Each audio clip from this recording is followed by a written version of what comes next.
Hi there folks, my name is NovaWrap24 and welcome to the NovaWrap, your weekly summation from all the simulation releases from the week that was. Alrighty, so welcome to Sunday the 12th of February 2017. We are going to get started this week on the roads of America and Europe. So we've got a couple of releases this week, so we're just in time for that special day in February. We've got the Valentines Paint Jobs pack for both American Truck Simulator and Euro Truck Simulator. So both of these give us 6 new liveries. Sorry, that's a lie. Sorry, 5 new liveries for American Truck Simulator and 6 new liveries for the Euro Truck Simulator 2.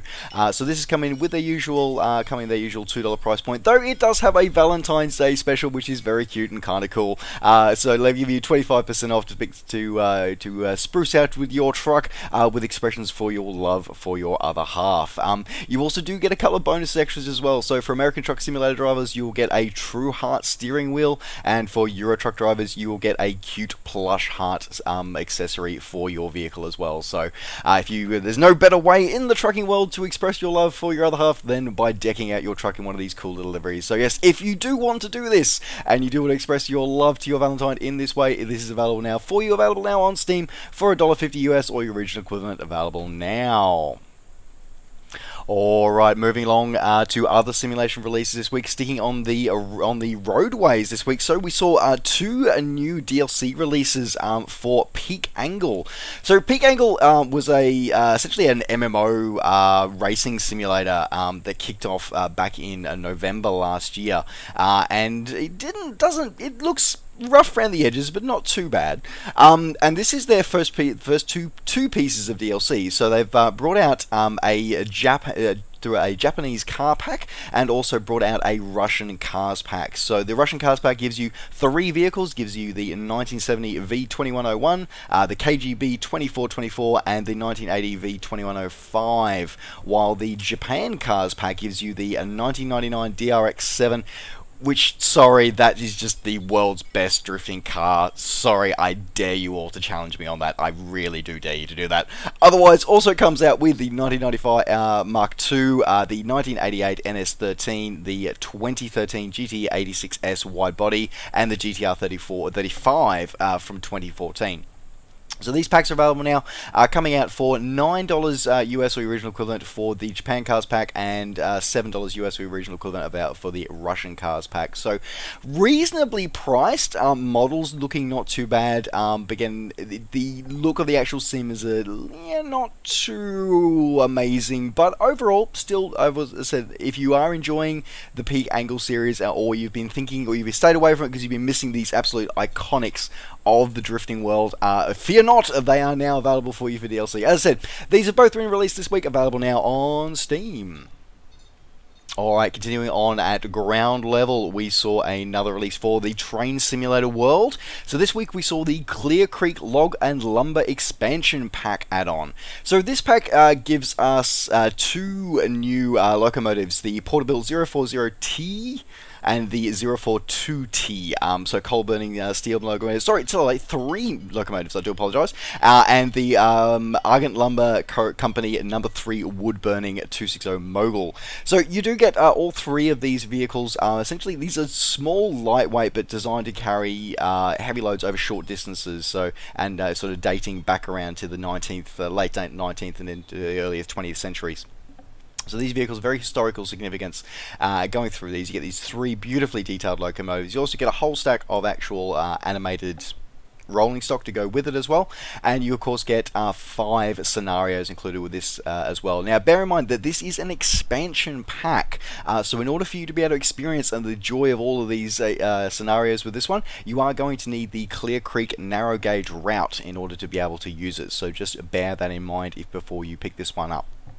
Overall, it's not looking too bad. It's got fully functioning Surrey Parker log and lumber loaders, as well as full water animations included, as we would expect from the train simulation world.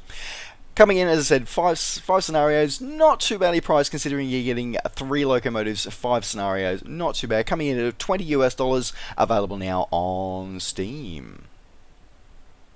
Alright, now leaving the ground behind and moving into the air we saw this week. So this was another one of those reboots that, of course, that we see for F-16 edition.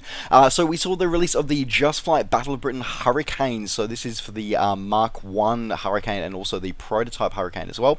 So this is the exact same product that's been available for quite a number of years now from the guys over at Just Flight, available from their website. It's there for quite some time. Now rebooted and re-released for F-16 edition. It's exactly the same.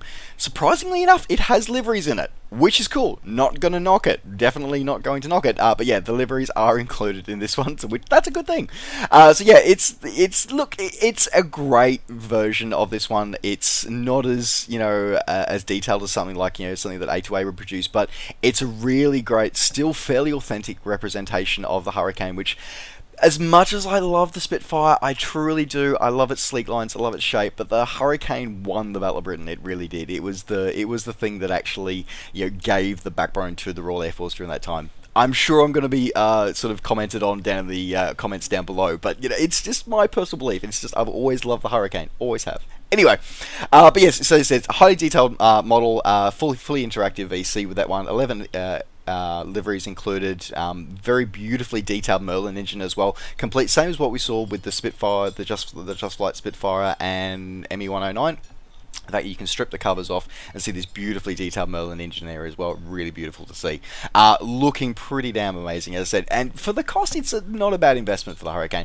So yes, $20 for a very high quality Hurricane for you if you do wish to add it on to your F-16 edition. But as always with the Steam edition add-ons, I do have to put a caveat on that if you are a multi-platform simmer like myself, or if you do want the flexibility of perhaps going to other sim platforms in the future, then you may want to consider getting this one up from your normal flight, from the other standard flight simulation online stores instead of the F-16 edition. Up to you, but as I said, just something to bear in mind for that. But yes, available now on Steam.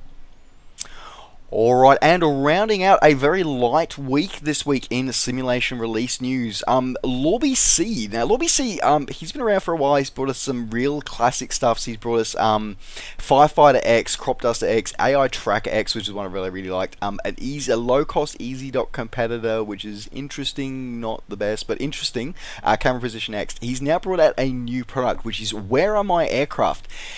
Now, this is a little odd. I saw this one coming a few months back, and was curious how he's going to implement it.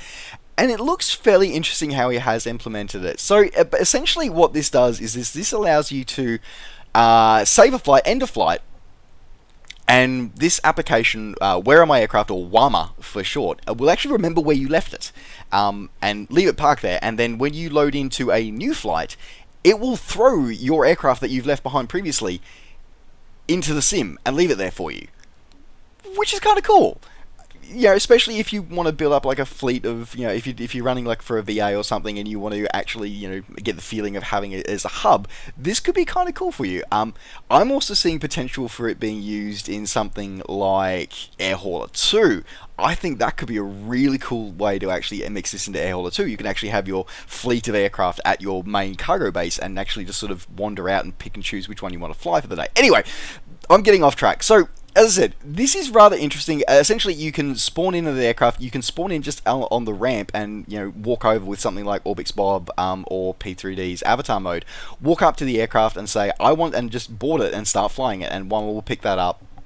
But also what you can do is that once you've parked an aircraft, if you know you're not going to fly it for a while, you just want it there for a bit of active scenery for you, you can actually swap out the model for something that's lower poly, such as like an AI model, so it's not trying to render a full detailed sim aircraft. It's only trying to actually do a replacement AI model, which is another interesting point and kind of interesting to do. So yeah. As I said, it's an interesting idea. Check out the website, check out the video, put the links in the description down below. It's very low cost as well. Possibly, you may end up seeing me actually doing this as well, a review on this, because as I said, it looks kind of interesting.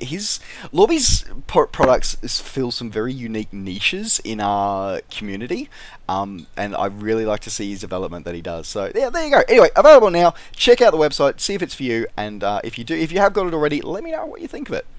Alright folks, well that does wrap up a very lightweight NovaWrap for this week. Thank you very much for joining me. Don't forget as always to like the video and subscribe to the channel if you enjoy these videos and want to see more.